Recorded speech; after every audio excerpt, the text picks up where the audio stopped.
Hello, everybody. Uh, we continue our discussions of Shakespeare's Othello as we come very close to its inevitable ending. Today we talk about Act 4, Scene 2.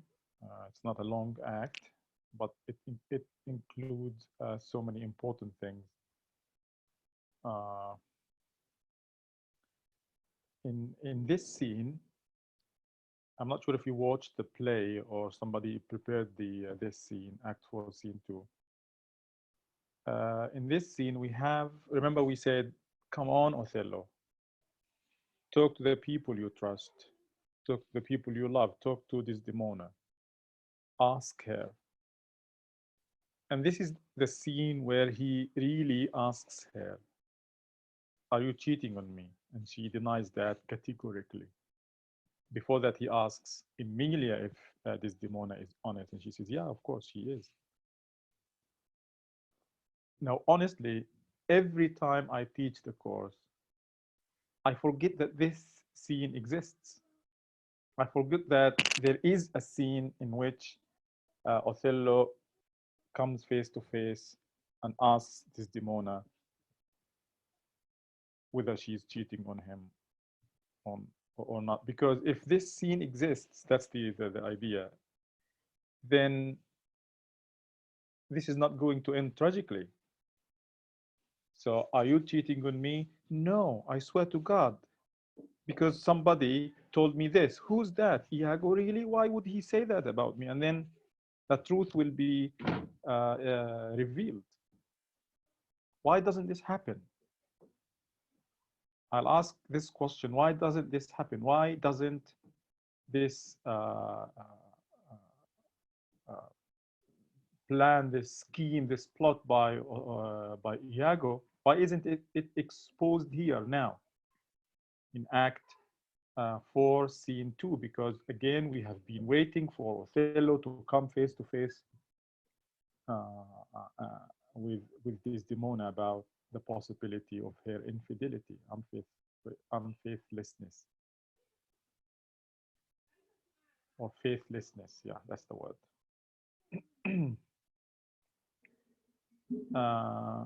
Now, before I go in more detail here, I want to remind you of something I quoted from your textbook last time, something I consider to be really crucial. Some people may not pay much attention to this. The idea here is that Othello has totally and utterly succumbed to Iago. He is in his clutch. He has fallen hopelessly, helplessly into the trap prepared by Iago. Now, some people think that this happens because Iago is cunning, is super cunning, extremely cunning. Nobody can beat his subtlety. Some people say, no, it's because Othello is naive and gullible, or at least he is too trusting, or that he can't tell whether he is in a battle war or in a domestic scene. But I like this interpretation here that says that Iago, although central to the action, is becoming more and more a voice in the background. Remember, he's pushing the actions. Everything happened because Iago planned something or said something. Almost everything, except maybe the marriage or the war. Other than this, everything. The fight, Desdemona, the handkerchief, Emilia, Othello, the Cassio, the demotion, the Roderigo, everything. Desdemona's father. But as we go on, he becomes a voice in the background, like, you know, sometimes when you have your inner voice, like your Phoebe voice that tells you what to do or not to do, serving in some ways as Othello's alter ego. Othello's alter ego, yani Othello's other personality, he's like schizophrenic, having two split characters, personalities. And Iago is indeed an externalization of Othello himself, a representation of his subconscious. Yani in other words, Othello being an Arab, a Muslim, a Moor, African, etc., is inherently not trusting of women. Is inherently deep inside him, he doesn't trust any woman. Women to those Arabs are all bad in a way. So I want you to think about this, how Iago is actually an internalization of Othello's subconscious inside. Of course, this is something not Iago, Sarah. I'm talking about Othello, but not in the sense that he has two personalities. In the sense that deep inside him, his unconscious has materialized into Iago. Yani, in other words, there is here Othello is split into two: the part that is trusting and loving, and the part which is Othello, and the part that is evil and devilish, which is Iago. Anyway, in Act 4, Scene 2, I brought these down just now. In the scene, again, Othello does what we expected him, what we were urging him to do. If this is again a TV show and the Act 4, Scene 1 ends, remember the slab? That's when he's just slapped Desdemona. Imagine again the TV promoting a channel, promoting the next scene, and tells you that next scene, Othello confronts Desdemona, asks her whether she is honest or not. So like, oh my God, this could be frightening, but at the same time, it could end the whole pain and agony and suffering. He questions Emilia about Desdemona's fidelity. Emilia tells him she's honest, she's pure, she's never been bad. Othello summons Desdemona and questions her fidelity. And she does what an honest, chaste wife is expected to do. She swears she never cheated on Othello. We usually tend to forget this scene, that this scene ever existed, because it should end here. I will go through the scene and the interaction, and I want you to think what went wrong here. What did Othello do wrong here? Or again, was it how super subtle and intelligent Iago was? We usually tend to forget that this scene even existed, because it should have resolved everything. Simply, this encounter means Othello will know the truth, but clearly Othello did not do this because he was seeking the truth. If she confesses wrongdoing, and that's his personality, if Desdemona confesses wrongdoing, he has his final piece of evidence. If she denies wrongdoing, he will have yet more evidence that she's lying. So the problem is that he's convinced of two things, not only one: that Desdemona is unfaithful and that she's a liar. She's been cheating behind his back, making fun of him, making a fool of him. So if he tells her, "Are you cheating on me?" If she says yes, then he has all the evidence he wants. If he says, "Are you cheating on me?" If she says no, then he's going to have yet more proof that she's a liar, because he himself, with his own eyes, saw the handkerchief given to Cassio back from Bianca back to Cassio. He heard Cassio talk about Desdemona. Of course, Cassio was not talking about Desdemona. He was talking about Bianca, but Iago made it look like he's talking about. So why bring her? Why talk to her? Why question her? So who is to blame still? Iago's absolute cunning, or Othello's gullibility and naivety? So look at this interesting dialogue. I like how Emilia keeps showing that she is a more strong character, more independent, a stronger character than Desdemona. She is confronting. She is basically probably because she has more experience than Desdemona. But remember, we never forgive her for what she did for the handkerchief, the only physical evidence that Iago wanted in order to convince what's his name, Othello, that Desdemona is unfaithful. So you have seen nothing then, nor ever heard, nor ever did suspect. Yes, you have seen Cassio and she together, but then I saw no harm, and then I heard each syllable that breath made up between them. Every single word they said, I heard. What? Did they never whisper? Never, my lord, nor send you out on the way, out of the way. ما يقولكيش روحي اطلعي من هان جيبي حاجة ودي حاجة. Never. To fetch her fan, you know, her gloves, her mask, nor nothing. Never, my lord. I love how trusting and confident Emilia is.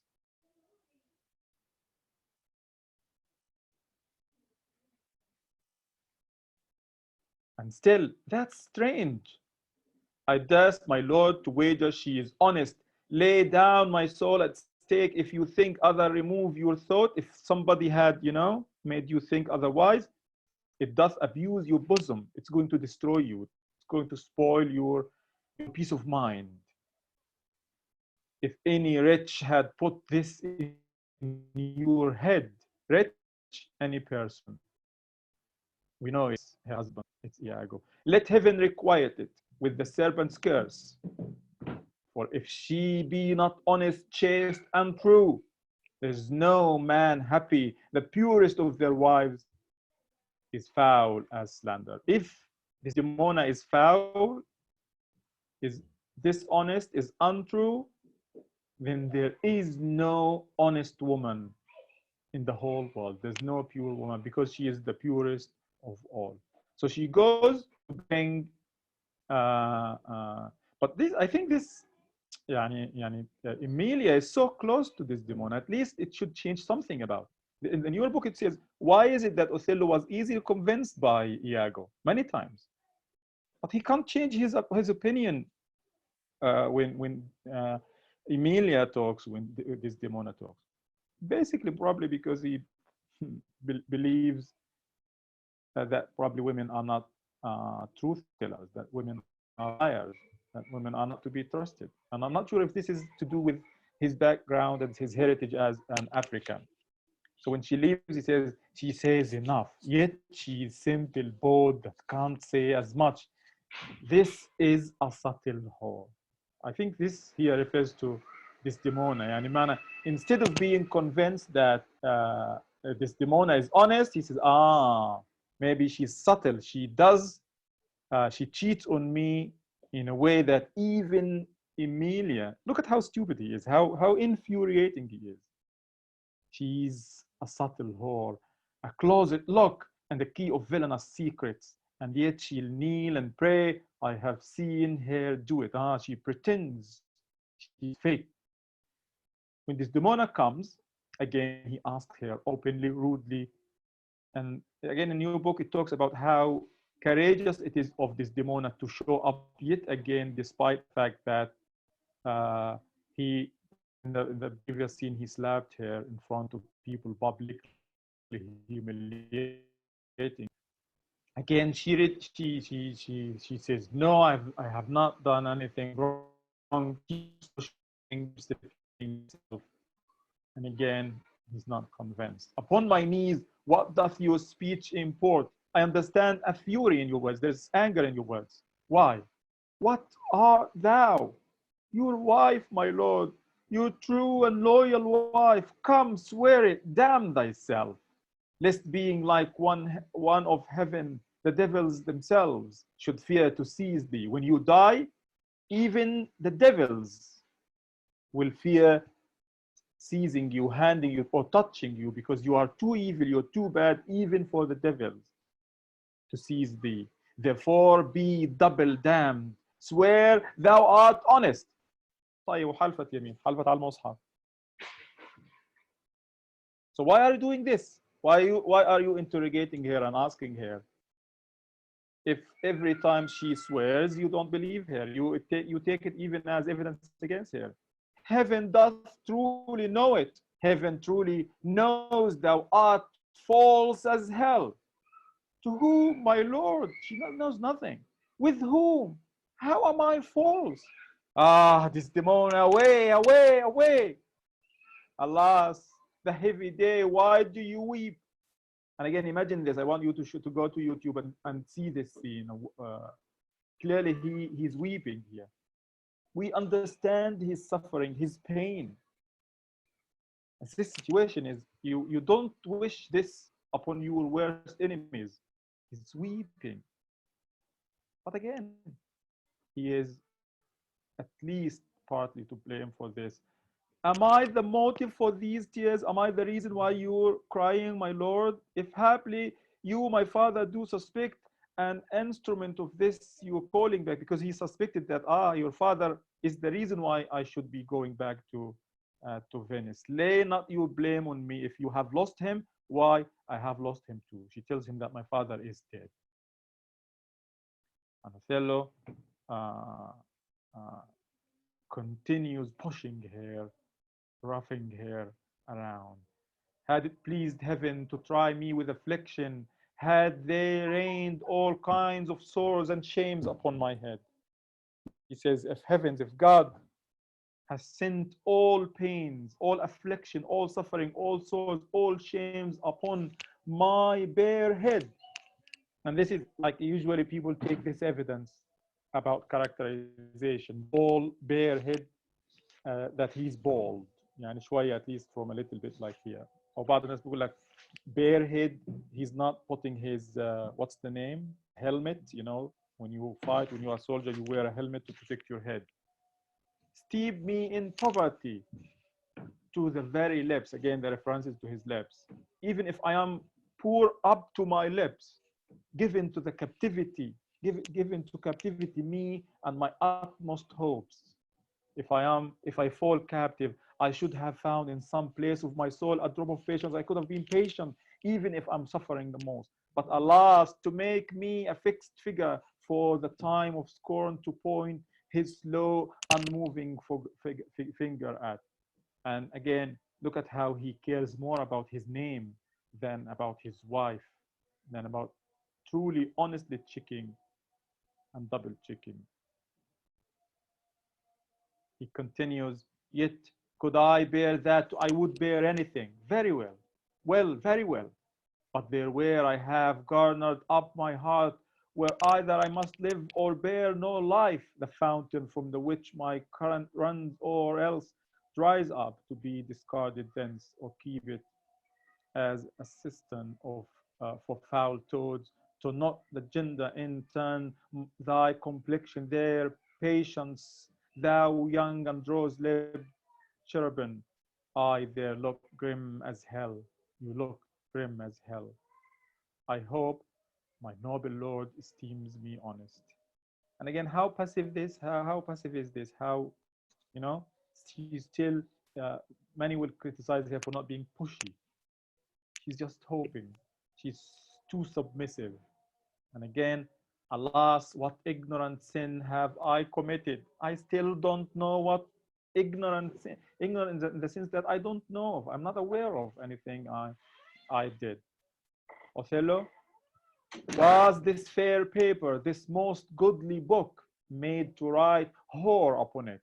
What committed? Committed, O thou public commoner. Remember Hamlet when he told his mom, I, common, ma'am, common, meaning here also a prostitute, I should make very forges of my cheeks that would to cinders burn up modesty. Did I but speak thy deeds? What committed? Heaven stops the nose at it. يعني like, because it stinks. يعني الريحة سايحة ريحة. And the moon winks, the body wind, and the kisses all it meets is hushed within the hollow mine of earth and will not hear it. What committed? Impudent strumpets. And also strumpet is a word that means prostitute. See, he's using all these horrible words. Later on, we'll see how Desdemona even doesn't want to say the word prostitute because even the word itself is too much for her. By heaven, you do me wrong. Are not you a strumpet? No, as I am a Christian. It's again, remember, it's interesting how probably Othello is one of the plays that the word Christian and Christianity, the words Christian and Christianity are mentioned more than any plays. Maybe just to strike a balance to create this contrast between Christians and Christianity and Muslims and Arabs and Africans. Desdemona, I have none. Don't talk to me. Like, and then he leaves, and then she remains with, she stays with Emilia. Shows up. Where is that? She asks, Emilia asks about what her lord did, and she says, I have no lord. Othello is not Othello. My lord is not my lord. Do not talk to me, Emilia. I can't weep nor answer. Have I none? But what should go by water? Prithee tonight, lay on my bed my wedding sheets. Remember, there is a very important thing here about go to your book, read what the book says about my bed, my bed, my wedding sheets. It's very important. About this, it signifies many things in the marriage relationship between Desdemona and Othello. And call thy husband hither. Who is she calling? Who is she seeking for help? Iago. Call your husband. I'll ask him for help. Emilia, had she forsook so many noble matches? She talks about how Desdemona refused so many matches, so many people, so many noble people who wanted to marry her. She lost many noble matches. Her father, her country, all her friends. To be called a whore, would it not make one weep? This is going to make people weep. That's why she is sad. Desdemona, it is my wretched fortune. For many people, this is another thing about Desdemona. She's very submissive. She's just submitting to her anti fortune, my wretched fortune. Yani حظ العافر. I lost noble matches, my father, my country, my friends, to just be called a whore. This makes people weep. And I like this interesting dialogue, interaction between Desdemona, Iago, and Emilia. Again, where Emilia shows how different she is. She's experienced, she has more knowledge, and she is not afraid to confront Iago. So Emilia here says, I will be hanged if some eternal villain, some busy and insinuating rogue, some cooking, cozening slave to get some office have not devised this slander, I'll be hanged. يعني على قطع رقبتي. I'm sure there is a villain, there's someone doing this to Othello, putting this idea into Othello's mind in order to get some office, to get some advantages, to benefit. She's saying this exactly next to Iago. This is a huge dramatic irony in the play. The audience knows all along that it is Iago destroying this. Nobody else does this. But again, we ask this question, Emilia, why? Because I'll show you something in a bit. Couldn't she guess that it could be her husband, with him asking 100 times for the handkerchief? So the eternal villain. Look at how she describes this villain. Eternal villain, insinuating rogue, like Satan, like the devil. Some cooking, cozening slave devised this slander, tashwih sum'a, this one. And then Iago, he feels like it's, 5, there's no such man, it's impossible, mustahil, like it's impossible. Again, look at the irony here. It's impossible. No man can do this evil. We know, because you are probably more than, you are the devil. He tries to shush her, to tell her, shh, don't speak. خلاص, يعني, go. He literally tells her to go. You are a fool. But Emilia so courageously continues to defend herself and to attribute this change in Othello's behavior and attitude towards Desdemona to some evil villain telling him lies. A halter pardon him, a hell know his bones. No, do you know the word no? No معناها, look at this word. No, silent G, of course. No, يعني يعض. Like, it's like hell knowing his bones. Why should he call her a whore who keeps her company? What place? And I love this from Desdemona, from Emilia. Probably I asked this many times. There is this, again, I mentioned him, this critic who keeps saying that there is a problem with the time scheme, time movement in Othello. Like when Iago asked for the handkerchief 100 times, when? We, like, possibly, if you think about it, there is no time or place that this could have happened, because the play was happening every scene after the other, rapidly following each other. And now she's asking the questions that should be asked by Othello. Who keeps her company? What place? How? Where would she be cheating on Othello? Where? What time? What place? What form? What likelihood? It's impossible. The Moors abused by some most villainous knave. So the result here, he's abused. Somebody is tricking him, is abusing him by some villainous knave, some base, notorious knave, some scurvy fellow. All these insults, only the audience knows, apply to Iago. Oh heaven, that such companions thou unfold and put in every honest hand a whip to lash. I love this expression. And if heaven should put a whip, corbage, in every honest man's hand to lash mana, to strike people with the whip, to whip people, to lash the rascals naked through the world, even from the east to the west. Those people should be whipped, punished from the east to the west. Again, making Iago angry. Speak with him, Dor. Stop speaking. Shh. Speak with him, Dor. Oh, fie upon them some shots. So she continues in defiance.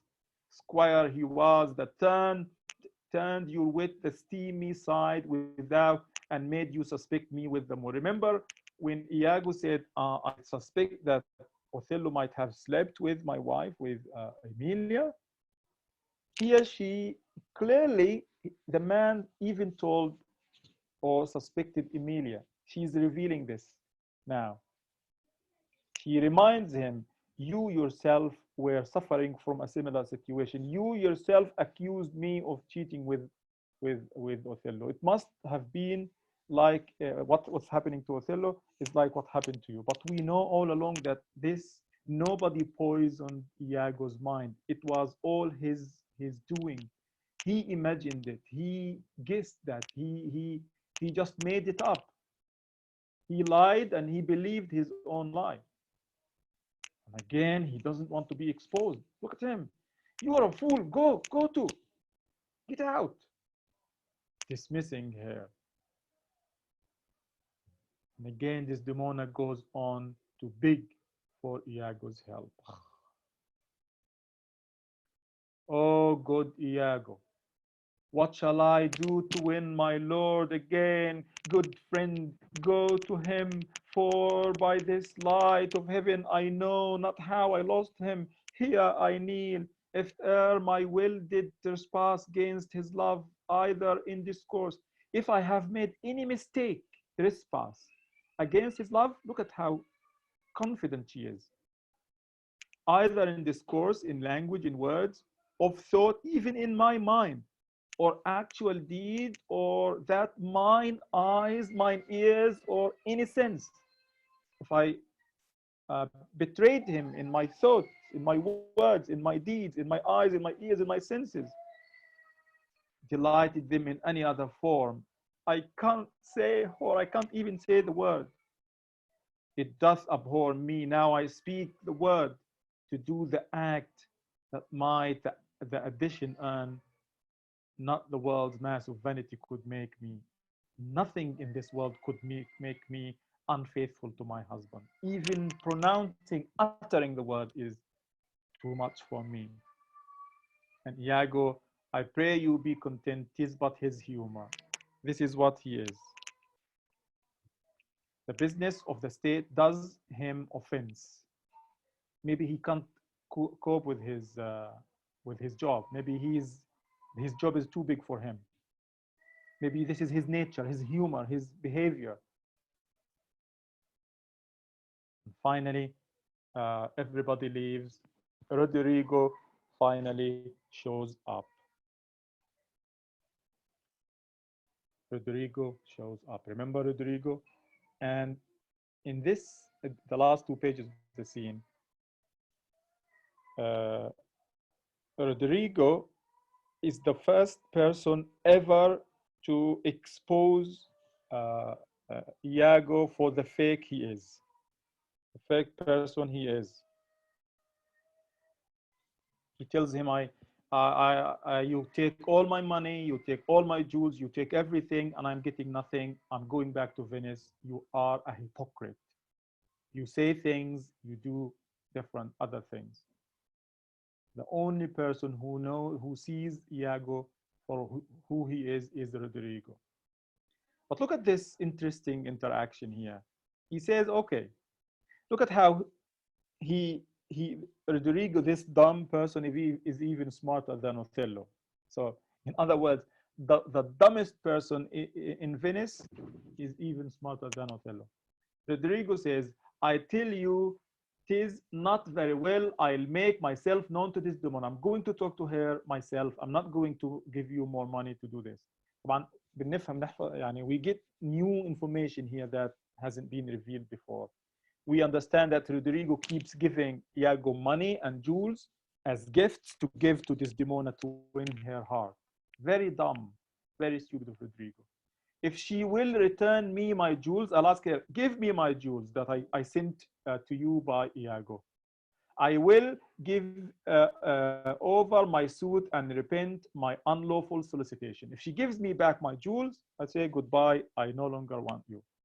If not, if she says, I don't know what you're talking about, assure yourself I'll seek satisfaction of you. If she doesn't know anything about the jewels, it means you stole them, Iago, and assure yourself I will seek satisfaction from you. حفرجيك, I will take revenge. حأدبك يعني.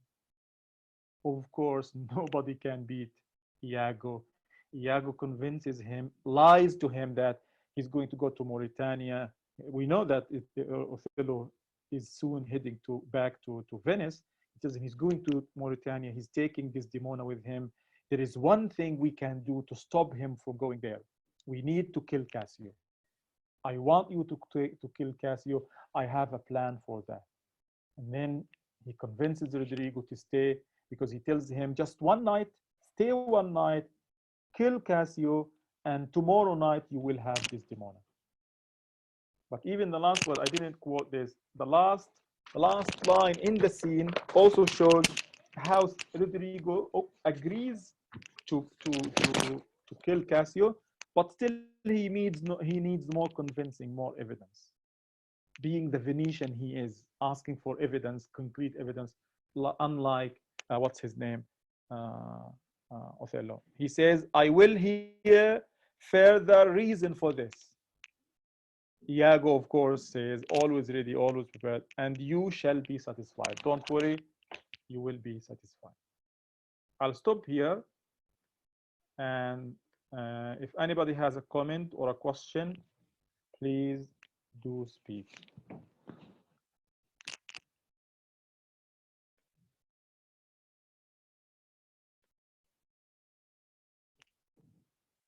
Any question, any comment?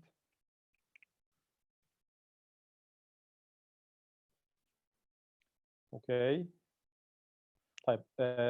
This way we have we have 3 scenes remaining. I think 3 scenes. Yes. Maybe next class we can do 2 scenes together, and then the last scene, and maybe we can take a break until after the Eid, and we have just 1 or 2 more classes of vision, and then we'll see what to do. ماشي، يعطيكم العافية. Thank you very much, and we talk next. We meet next Saturday. Assalamu alaikum.